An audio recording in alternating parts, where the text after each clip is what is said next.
Shalom, shalom, queridos. Márcia Schoff Maluf aqui, Ministério Casa da Glória. Sejam muito bem-vindos ao nosso seminário Sinais do Apocalipse. São várias aulas e nós vamos abordar temas como a segunda vinda de Cristo, os sinais da segunda vinda de Cristo, sinais da consumação da era, sinais atuais que nós estamos vendo, que lógico estão na palavra, mas que nós já vemos na nossa atualidade. Estudaremos também escatologias extrabíblicas ou apócrifas, como por exemplo a escatologia islâmica e a escatologia rabínica. Coisas importantes para nós sabermos e nos prepararmos como noiva de Cristo para a sua vinda. E aí, estão preparados? Vamos lá? Não se esqueça de se inscrever.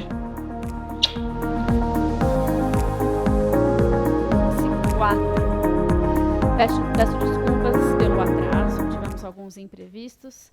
Já descobrimos mais ou menos por que desses imprevistos. Então vamos orar porque hoje nós vamos expor algumas coisas das trevas e nós precisamos conhecer certas coisas. Não queremos conhecê-las, mas precisamos conhecê-las para que o Senhor possa nos guiar em meio a muitos desses abalos que estão por vir em nosso mundo. Senhor, nós te agradecemos pelo teu amor, pela tua bondade, pela tua santidade, pela tua fidelidade. Tu és bom. Tu és muito, muito bom. E o seu amor dura para sempre. Nós te exaltamos, te glorificamos, te honramos. E ao expor as estratégias das trevas, nós não as exaltamos, nós exaltamos somente a ti. E nós declaramos que só tu és o nosso Senhor, o nosso Salvador, o nosso Redentor, o nosso Rei. Não há outro Rei além daquele que é o Rei dos Reis, Yeshua Emanuel, aquele que desceu da sua glória, o Criador dos céus e da terra. Ele desceu, se tornou carne, habitou entre nós, morreu, foi sepultado, ressuscitou dos mortos, ascendeu aos céus e está sentado à destra do Pai, o Criador, o Todo-Poderoso Deus. E Ele enviou o seu Espírito Santo para habitar, tabernacular em nós. Nós tabernaculamos em Cristo, Cristo habita em nós por meio do seu Santo Espírito. E esta é a tua igreja nesta terra, nesta hora. E ao expormos a agenda das trevas, nós seguimos te adorando, guardados pelas hostes celestiais que o Senhor enviou para estar ao nosso redor, neste lugar, nos nossos lares, guardando os nossos lares e aqueles que estão pela internet também. Senhor, dá ordem aos teus anjos a nosso respeito.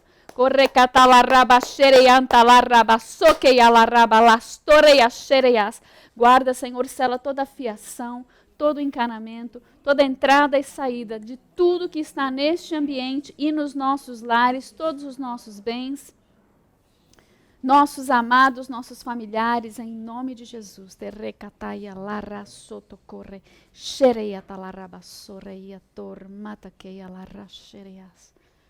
Te agradecemos, Senhor, por esse dia lindo que o Senhor nos deu. Te louvamos, te exaltamos. Te damos as boas-vindas, Espírito Santo, para nos ministrar neste dia. Em nome de Jesus. Amém. Amém. Estão vendo bem a tela ou preciso fechar um pouquinho mais a sala? Não? Tá tudo bem? Querem que eu feche mais? Por gentileza. Tem duas. E as duas estão aqui desse lado. Muito bem, hoje nosso seminário Sinais do Apocalipse 4. Somos Ministério Casa da Glória. Se você não me conhece ainda, meu nome é Márcia Schoff Maluf. Você pode me encontrar em tudo quanto é mídia social por aí. Aliás, estamos no Instagram, no Facebook, no YouTube. E se você tiver Telegram, pelo mesmo nome, você me acha também no Telegram. Se você quiser nos abençoar, fique à vontade, se o Espírito Santo tocar no seu coração. Esses são os nossos seminários. panorama, desmistificando, introdução aos sinais. Sinais, que é o nosso seminário atual. O mergulho a gente não fez ainda, mas está todo mundo aguardando. É aquele que a gente vai entrar nele e talvez não saia mais do livro do Apocalipse. Então a gente está fazendo todos os outros primeiro, porque depois que a gente entrar no mergulho, a gente não sabe quanto tempo vai durar. Talvez dure 1 ano de estudo só no livro do Apocalipse.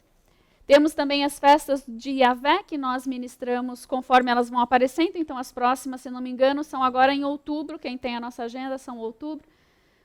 Vamos celebrar entre trombetas, Yom Kippur e tabernáculos e o 8º dia. Eu acho que nós teremos 2 celebrações nesse mês. E a adoração é uma das chaves que o Senhor nos deu muitos e muitos anos atrás. Aliás, eu estou para liberar para vocês aí no YouTube um vídeo que já está pronto. Eu não vou fazer as edições que eu pensei em fazer. Eu vou liberar ele do jeito que ele está. Ele já tem 11 minutos, que é a minha música favorita, que foi a música do meu aniversário. Do Ministério Casa de Davi. Quem conhece o Ministério Casa de Davi? Todo mundo conhece o Ministério Casa de Davi. Uma bênção nas nossas vidas. Foi e continua sendo, mesmo com a nova composição.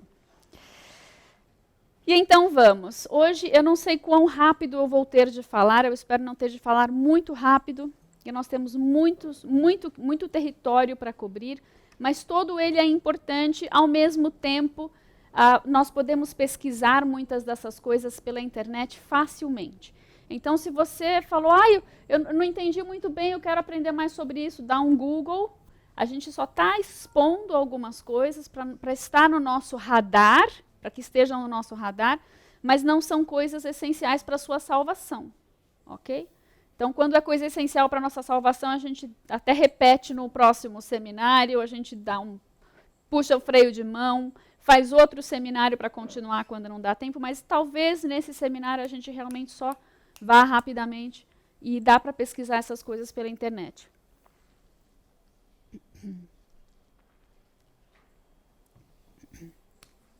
Seminário Sinais do Apocalipse 1 e 2 foram imperdíveis, você precisa ir assistir, eles devem estar chegando aí na internet em breve. Nós estudamos a harmonia dos evangelhos no capítulo escatológico. Então, nós chegamos em Mateus 24, Lucas 21 e Marcos 13, estudamos versículo por versículo todos os sinais que Jesus nos dá aí para a sua segunda vinda, e entendemos um pouquinho que a convergência, aceleração, intensidade e frequência desses sinais, tudo precisa acontecer ao mesmo tempo, intensificando. Senão não é sinais dos últimos dias, são coisas que aconteceram nos últimos 6.000 anos ou 2.000 anos. Para qualificar como um sinal de escatologia, de escatos, de últimos dias, precisa ter uma certa composição, uma conjunção, precisa estar no tempo certo, na intensidade certa, na ordem certa. Isso tudo a gente aprende lá nos Sinais do Apocalipse 1 e 2. E o nosso último seminário, que já faz um mês, estava até com saudade já de ministrar os Sinais do Apocalipse. Os sinais não, que não é o meu assunto favorito, vocês já sabem, né? Meu assunto favorito é Apocalipse e entrar na palavra. Mas o nosso último Sinais do Apocalipse, que foi o 3, nós vimos sinais e profecias da segunda vinda de Cristo. Não só aquilo que nós temos na palavra e nós temos dos santos, dos cristãos, nos últimos 100 anos ou 200 anos, nós temos também a escatologia islâmica, a escatologia rabínica e a escatologia satânica, que são importantes, porque, afinal de contas, o inimigo também está andando com uma agenda e ele usa as outras religiões para preparar esses outros povos para o seu governo, o governo do anticristo. E esses também são sinais importantes para que nós estejamos, pelo menos, com isso no nosso radar. E é por isso que nós estudamos esses sinais e essas escatologias. Vamos lá, então, aos sinais do Apocalipse 4, os sinais dos tempos na atualidade, o que está acontecendo ao nosso redor no mundo hoje, que nós podemos olhar e ver, puxa vida, será que isso é um sinal de uma convergência, de uma aceleração, de uma intensidade? Será que a Bíblia fala dessas coisas e nós estamos vendo essas coisas aqui nos nossos dias, hoje? Vamos abordar, então, A ciência e a tecnologia, quando a ciência e a tecnologia começaram a aumentar e intensificar. Quando ela começou a ser algo que Deus começou a usar, permitir que avançasse ao ponto de ser considerado um sinal, ao ponto de preparar o cenário para a vinda de Cristo. Transporte, comunicação. Vamos dar uma olhadinha na globalização e no globalismo. O que o inimigo está fazendo para avançar essa sua agenda, esse seu desejo que ele tem desde que ele era querubim da guarda, de ser rei, de ser Deus, de governar sobre a terra. Como é que estão esses avanços, de fato, no nosso dia a dia aqui no planeta Terra? Vamos dar uma olhadinha rápida no sincretismo religioso que está acontecendo, essa relativização da pessoa de Deus, todos os caminhos levam a Deus. Nós sabemos que isso existe desde sempre, mas os esforços agora estão, de fato, um bombardeio mais intenso sobre a igreja e para juntar todas as religiões, para que ele possa ter um domínio mais forte sobre os povos da terra. Vamos dar uma olhadinha em algo muito importante que a gente vê, quem estuda libertação, faz libertação de cidades, entende bem isso, que são os monumentos e os portais que o inimigo usa para profetizar sobre as nossas cidades e nações e abrir portais de trevas para que demônios tenham mais fácil acesso às mentes, às cidades. Nós sabemos que onisciente só Deus. Onipresente só Deus, onipotente só Deus. O inimigo tem um exército grande que precisa transitar nas dimensões do espírito para chegar a certos lugares na terra. E isso ele faz especialmente abrindo caminhos por meio e legalidade por meio de portais e monumentos. Eu não sei se vai dar tempo de chegar no Oriente Médio, mas é assim uma pincelada bem rápida sobre o que é o discurso de paz e segurança, porque na verdade, em todos os outros seminários a gente fala do Oriente Médio, então aqui a gente só vai trazer o óbvio do óbvio. Não vamos entrar em detalhes. Estão prontos? Sim? Então vamos lá. Ciência e tecnologia, a comunicação. Quem se lembra de um cidadão desse aqui? Quem se lembra desse televisor? Eu não me lembro desse. Mas na casa dos meus avós tinha um armário que era televisão, rádio, tocava disco, como é que chama? Vitrola, obrigada. Tinha um outro nome mais chique também aí. E tinha um rádio que parecia uma televisão. O rádio era gigante. Enfim, aqui nós temos a progressão dessa tecnologia, né, desde 1876. Quero que você grave algumas dessas datas. 1876, o primeiro telefone. Ele parece um telégrafo, mas não é um telégrafo, é um telefone. Quem se lembra daquele de digital, de colocar o dedinho? Vocês se lembram de colocar o dedinho? Tem pais hoje que levam os filhos para os museus de coisas antigas, e aí eles têm lá o telefone funcionando. Vocês deviam fazer isso com os seus filhos, vocês não fizeram ainda. Aí a criança, ela está procurando uma tela.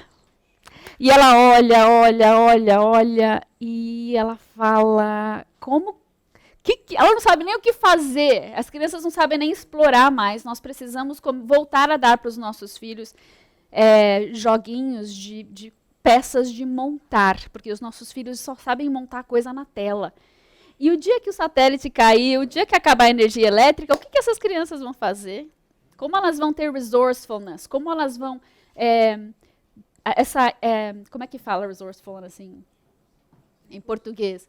Como elas vão tentar descobrir como funciona a coisa? Porque a gente já não tem... Nós temos esse botão. Vai, vira, desmonta, aperta tudo que tem, procura ao redor.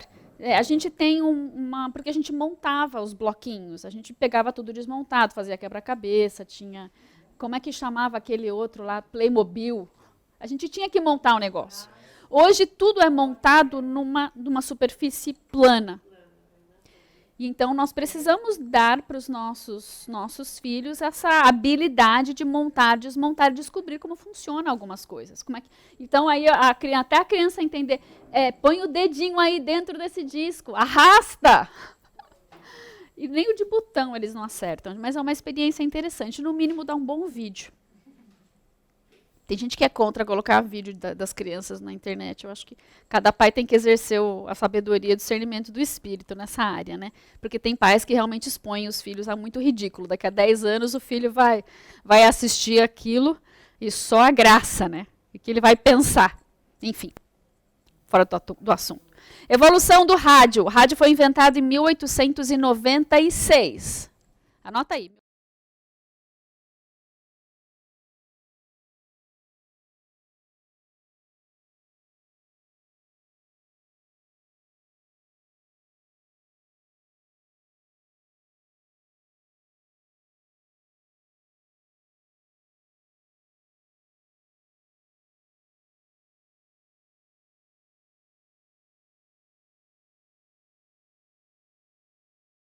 Moderno com cara de rádio antigo, que funciona que nem o rádio antigo, porque ele não sabe mexer nos modernos. Então, ele tem um moderno que é modelo antigo, que funciona muito bem, obrigada.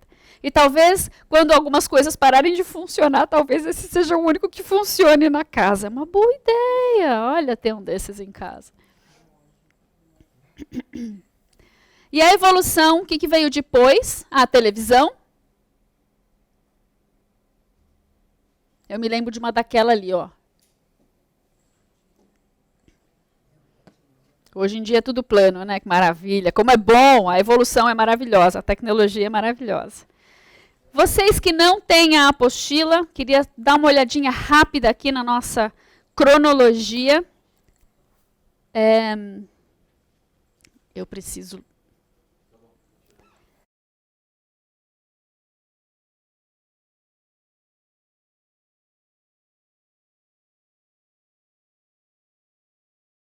Tá na nossa apostila, essa daqui, que eu achei uma gaveta com algumas. Então não era a última, eu falei que mês passado estava na última. A introdução realmente não tem mais, mas essa daqui tem algumas ainda. Nessa apostila, na página 9, você que já tem vindo, quem não tem o novinho em folha, acho que você pegou da última vez. O restante todos têm, né?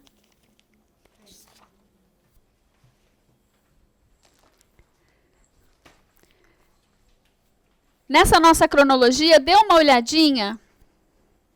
Deixa eu ver qual que é o próximo slide. Deixa eu dar um zoom nele.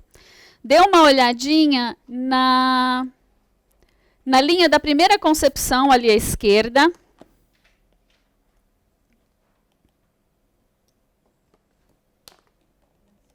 Deixa eu desenhar aqui para vocês saberem onde que eu estou. Pessoal que está na internet, essa apostila está disponível. Você só tem que falar comigo. Me manda um WhatsApp se vocês quiserem, a gente vende ela. Tá o quê? R$40? Baratinha, baratinha, considerando o trabalhão que deu para fazer. E elas esses anexos que eu deixo para vocês também aí no link. A apostila toda não está no link, mas o anexo atualizado está. Esse, inclusive. Eu estou olhando aqui, ó, mais ou menos nessa linha. Está vendo aqui o avivamento messiânico? Olha a data, 1860.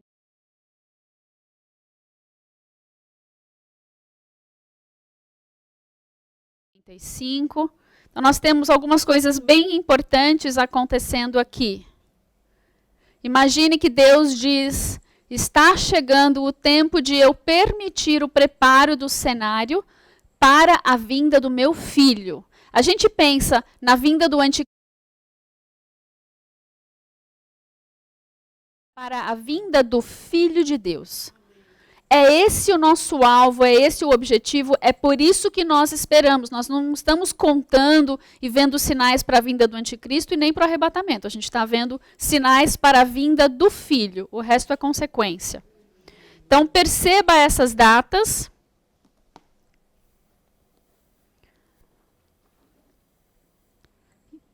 nesse desenvolvimento da comunicação. Tivemos o telégrafo em 1792, que preparou o caminho para o telefone em 1876, que preparou o caminho para a televisão e para o computador.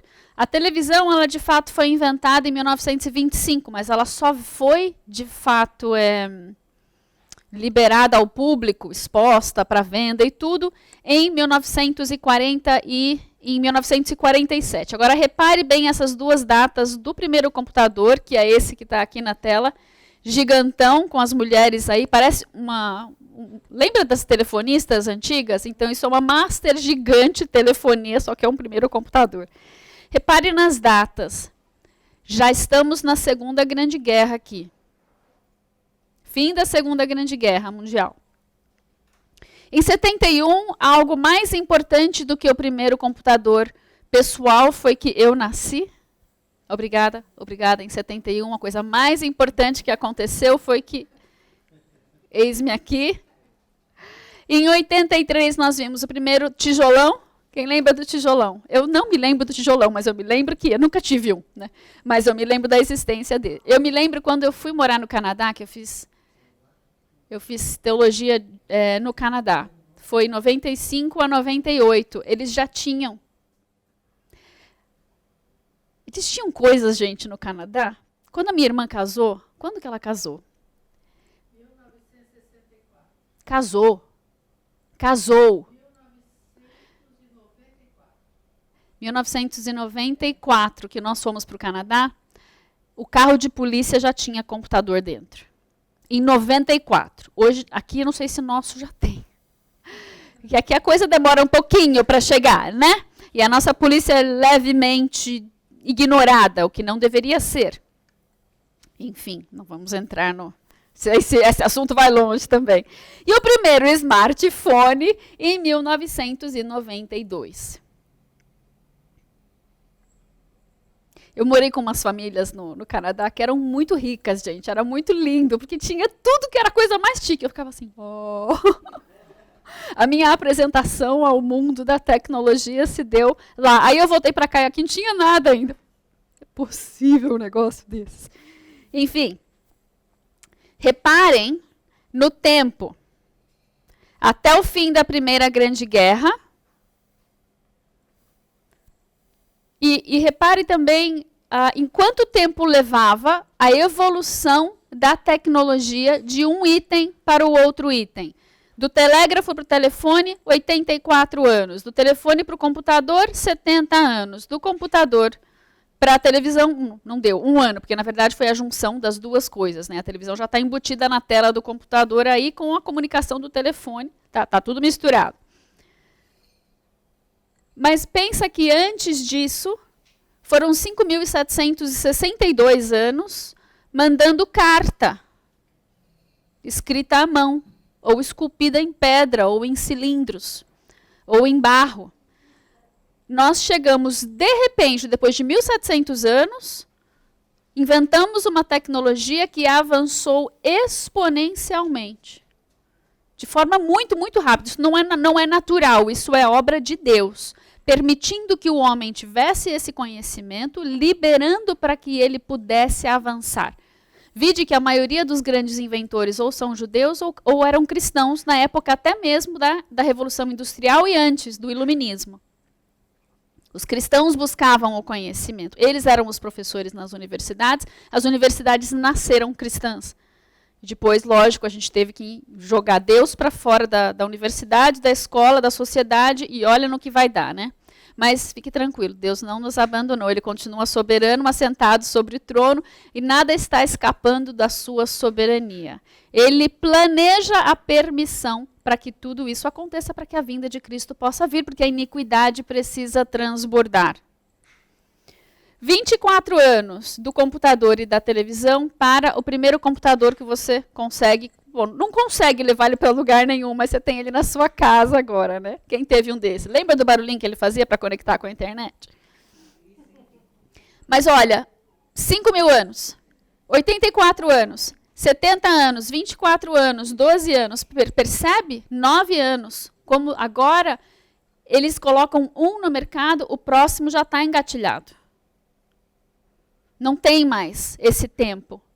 O conhecimento é exponencial. A sua geladeira pode falar se você quiser. Se alguém aqui falar, ei Siri, é capaz de algum telefone responder. Né? Porque a tecnologia daqui a pouquinho está chegando num chip no seu cérebro. É para isso que caminha. Facilitar, facilitar, facilitar, facilitar, emburrecer, emburrecer, emburrecer, emburrecer. Logo alguém está pensando por você e você não pensa mais. E é aí que a globalização ela chega a ser boa, mas o globalismo vai chegar a isso. Ok, entendemos que foi um crescimento exponencial na tecnologia da comunicação, preparando para a vinda de Cristo. Lembrando que essa comunicação, ela facilita também a pregação do Evangelho. A tecnologia da computação nos ajuda a traduzir a Bíblia para línguas que ainda não tinham um idioma de forma exponencialmente mais rápida do que antigamente. Hoje você não precisa mais mandar missionários que vão passar a vida inteira aprendendo aquele idioma, desenvolvendo um vocabulário e uma escrita para que então você possa escrever a Bíblia naquele idioma. Você joga tudo no computador e ele faz sozinho. É uma coisa espetacular, maravilhosa. A tecnologia a serviço do reino. Por isso diz Jesus em Mateus 24, quando o evangelho chegar a todas as nações. Primeiro, o evangelho vai chegar a todas as nações. Depois virá o fim. Mas porque ele traz a tecnologia para o avanço do evangelho, para o avanço do reino, o inimigo vai a usar para tentar estabelecer o seu governo, e então Jesus vem, porque nada foge ao controle do nosso Deus. Transporte. 5.700 anos andando a cavalo, carroça, charrete, até nós desenvolvermos o primeiro veículo movido a vapor, um triciclo militar francês, desenvolvido para a guerra, lógico. O detalhe é... Tinha um detalhe que eu anotei aqui, deixa eu ver se eu lembro. Achei. Ele puxava o canhão a uma incrível velocidade de 4 km por hora. Ele tinha que parar a cada 15 minutos para reabastecer o motor. Hoje a gente olha e fala, isso era bom? Lógico que era bom, era melhor do que o cavalo. Ele era mais forte do que dependendo do tamanho do canhão, né? Então tudo tinha que evoluir. Em algum lugar eles tinham que começar para a gente chegar no homem que vai até a Lua, né? Ah, tem gente que não acredita que o homem foi à Lua. Desculpa, perdão. Mas o homem foi à Lua. Alguma coisa que está no céu aí, alguém que crê que o homem foi à Lua. Eu creio que o homem foi à Lua. Enfim, nós tivemos a navegação. Navegação dos meios de transportes mais antigos, além do cavalo e da charrete e da carroça. Mas também tinha de sofrer grandes avanços, porque senão como é que você atravessa um oceano como o Oceano Atlântico no meio de um tufão, maremoto não, mas o tempo que levava para atravessar não tinha como não ter uma tempestade ou outra. Precisava ser algo mais pesado, mais forte, mais seguro. E assim o primeiro barco a vapor surgiu em 1807. Mas o primeiro motor foi inventado lá em 1712, né? Um pouquinho antes. E não vou ler para vocês toda a evolução aqui, mas está aí o primeiro turbinia, o primeiro barco com propulsão por turbina de vapor, que já foi um avanço em cima do outro motor só a vapor.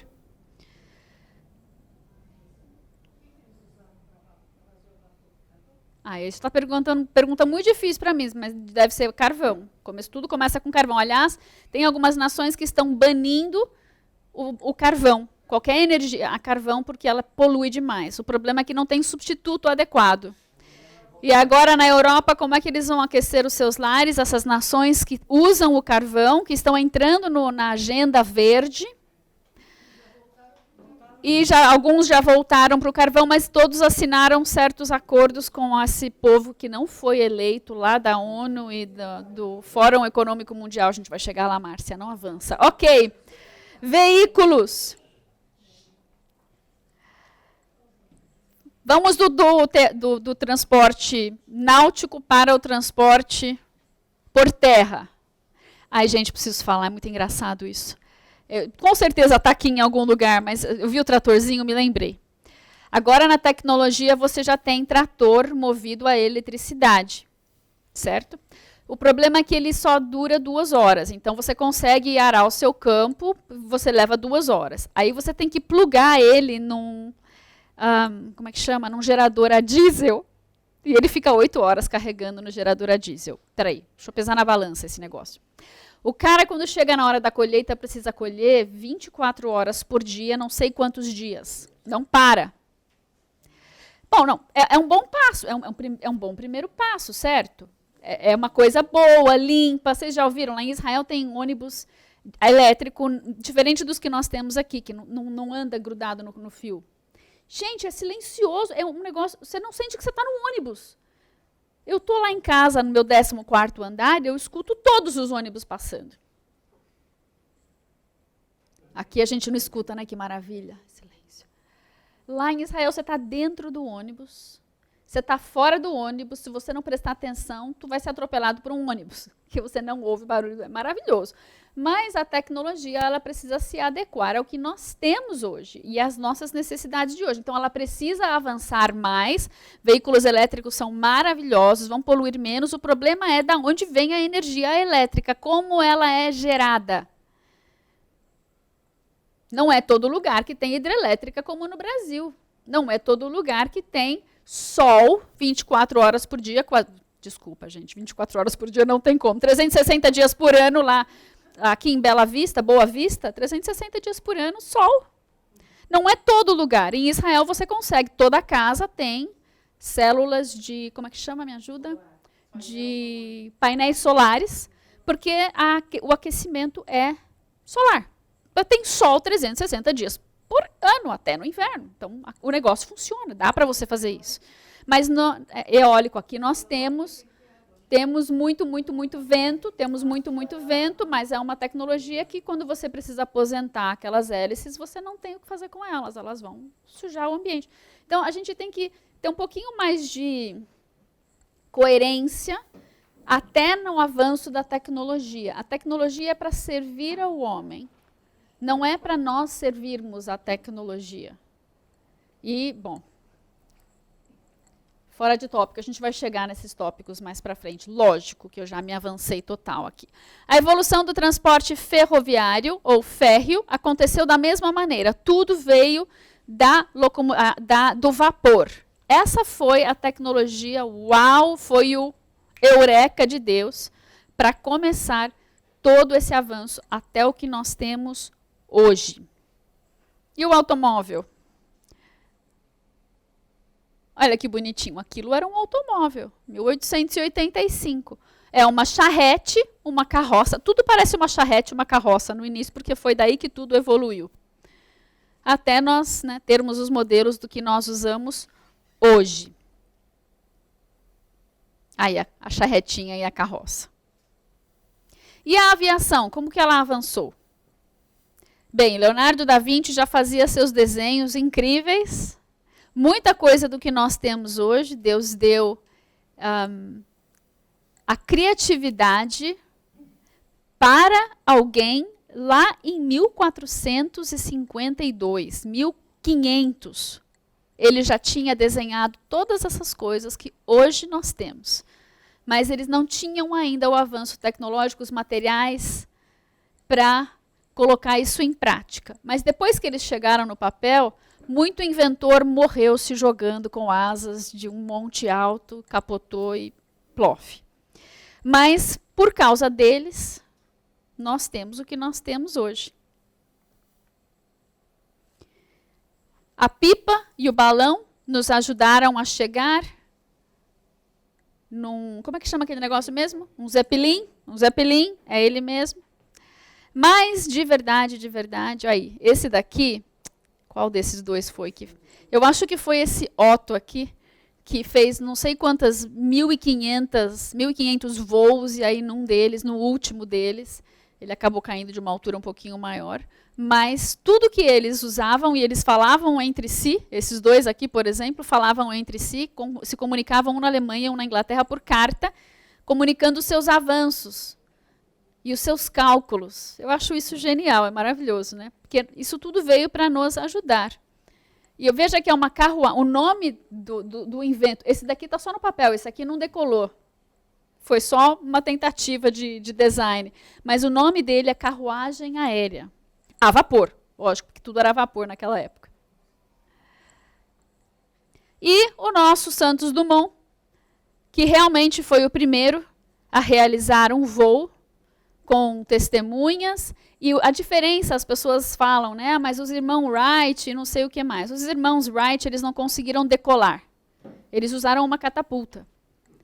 O Santos Dumont conseguiu decolar, permanecer voando. Ele voou a 60 metros de altura por 7 segundos. Não, perdão. Ele percorreu 60 metros de distância, 2 metros do solo, 7 segundos. Isso foi presenciado por uma grande multidão. Então, está aí a multidão, aconteceu de fato, nós não disputamos isso, certo? Temos aí uma parte da nossa história que vem nos abençoar hoje. Mas olhem as datas. A partir de Santos Dumont, de repente, nos próximos 5, 6 anos, todo mundo começou a usar o modelo dele para melhorar em cima daquilo, e teve tudo isso de modelo de avião até em 1911. E aí chegou a guerra, e a guerra melhora tudo. Piora tudo e melhora tudo, porque para você ganhar a guerra você tem que acelerar o seu conhecimento, para você poder sobreviver. Tem muita gente que não entende o que é uma guerra. Tem muita gente que fala, não, nós não podemos ter guerra, nós temos de ter paz. A guerra, ela acontece quando alguém te invade e você precisa se defender. Existe o invasor e existe o defensor. Não adianta nós acharmos que todos são pessoas boas. Nós vivemos num mundo caído. Existem pessoas más. Para você manter a pessoa má fora da sua casa, você precisa estar armado às vezes. Você precisa ter algum tipo de segurança. Quem está armado lá no morro do Rio de Janeiro? O bandido. É o bandido que consegue uma arma ilegal. Então a guerra, a nação, ela não precisa ser uma nação pró-guerra, mas ela precisa ter meios de se defender. E isso é armamento. Isso é aviação, isso é navegação, são tanques. Né? Toda nação precisa ter meios de se defender, porque nós ainda não estamos no milênio. Jesus ainda não é rei. Não há um rei de justiça aqui na Terra. Tem alguns bons, alguns menos mal, uns péssimos, mas é para isso que serve, e a evolução vem muito, a tecnologia evolui muito em meio à guerra. Só para constar aqui, esses são os aviões da Primeira Grande Guerra e esses são os aviões da Segunda Grande Guerra. Perceba as diferenças, né? O trem de pouso já sumiu, o material provavelmente já mudou, já tem muita bomba, né? Aqui a gente só tinha, como é que chamava? Metralhadora, obrigada. Aqui não, aqui a gente já tem bomba, que o cara não precisa estar com a bomba no colo dele, né? A bomba está dentro do avião, você aperta o botão, ela abre e cai. Enfim, não estou louvando a guerra, tá, gente? Só explicando que às vezes ela é uma necessidade para você sobreviver e se defender de alguém que vem te atacar, e aí esse conflito se chama guerra. Bem, houve a evolução da aviação até que o homem conseguiu uma evolução desde a pólvora, lá em 1200, 1300 e alguma coisa, que surgiu na China, juntar toda essa tecnologia para fazer um foguete que pudesse te propulsionar até o espaço sideral. Surge, então, a NASA, com tudo quanto é foguete para te levar para o espaço. E, a partir desse chegar ao espaço, nós também criamos coisas bélicas. Duas indústrias que não falem nunca. A indústria bélica e a indústria farmacêutica. Ambas querem nos matar. Mas elas começam podendo nos salvar. Elas são essenciais para nos salvar. Você entra num hospital, tudo isso veio de uma indústria bélica que se transformou numa indústria farmacêutica. Tudo foi feito para te matar, mas algumas coisas não te matam, te salvam. Aí depois que elas acabam te salvando, vocês vão usar de novo para te matar de novo. Enfim, é um grande ciclo vicioso porque nós estamos na queda. Nunca se esqueça disso. A gente avalia o que é bom, o que é mal. Lembre-se que essas coisas boas ou más estão debaixo de uma cobertura de trevas, porque nós estamos ainda na queda da humanidade. Jesus ainda não está reinando em carne aqui conosco. Ele não está aqui ainda nos defendendo com a espada que sai da sua boca, né? Enfim. Temos aí tudo isso de avanços tecnológicos. Gente, eu achei muito legal esse quadrinho aqui. Se você quiser, se você gosta dessas coisas, entra lá no site. Que site? Boa pergunta. 100 anos do legado, o impacto da Primeira Grande Guerra. Você clica em qualquer um desses. Olha o Pilates, de onde veio. Pilates veio da primeira. É algo que evoluiu da Primeira Grande Guerra. Deixa eu ver um legal aqui. Contraceptivo. Olha lá. Veio da Primeira Grande Guerra. Prótese.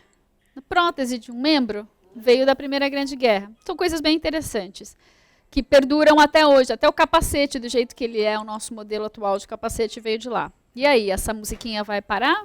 É hoje? Ah, o site estava ali, vocês viram? Quem gosta? Estava escrito o site em cima. Tirou o seu print? Isso, você que está aí no YouTube, tira o seu print. Eu dei uma exploradinha, achei bem interessante. Enfim. Voltando à nossa cronologia.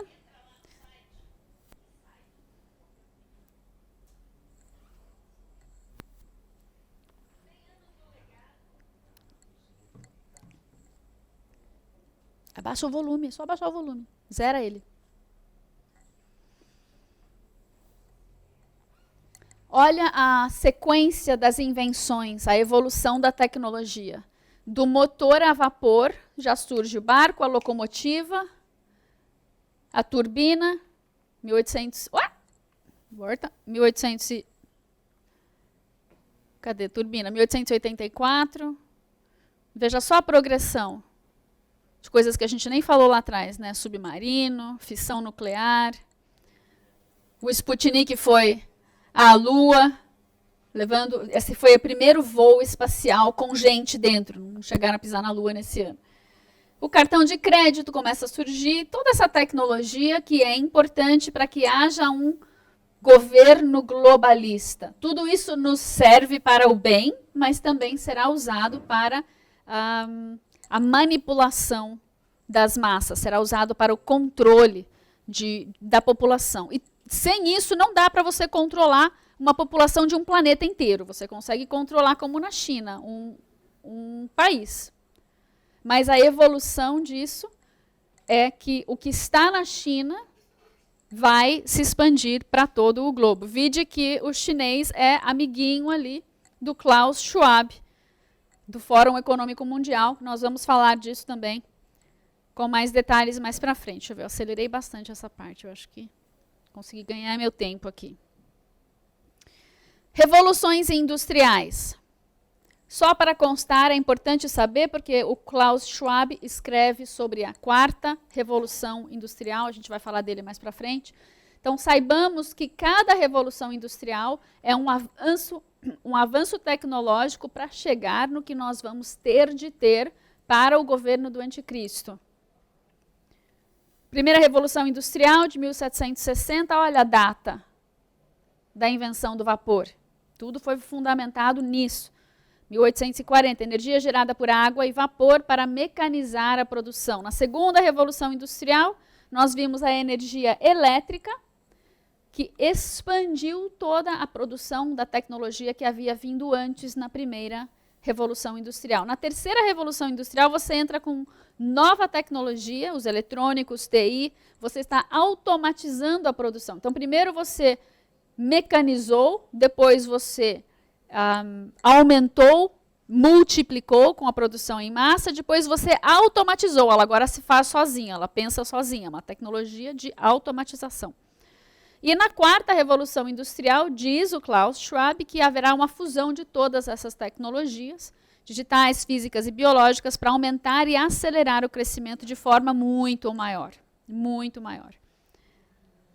Ok? Lembre-se disso, porque eu acho que a gente vai ouvir muito falar ainda sobre essa quarta revolução industrial nas mídias e etc., porque a gente vê que a propaganda e o marketing são a maior arma que o globalista tem.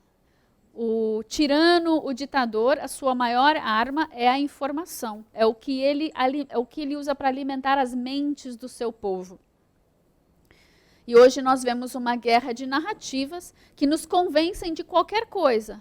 E qualquer crise pode ser usada para dar mais autoridade, mais poder e mais controle para os governos atuais.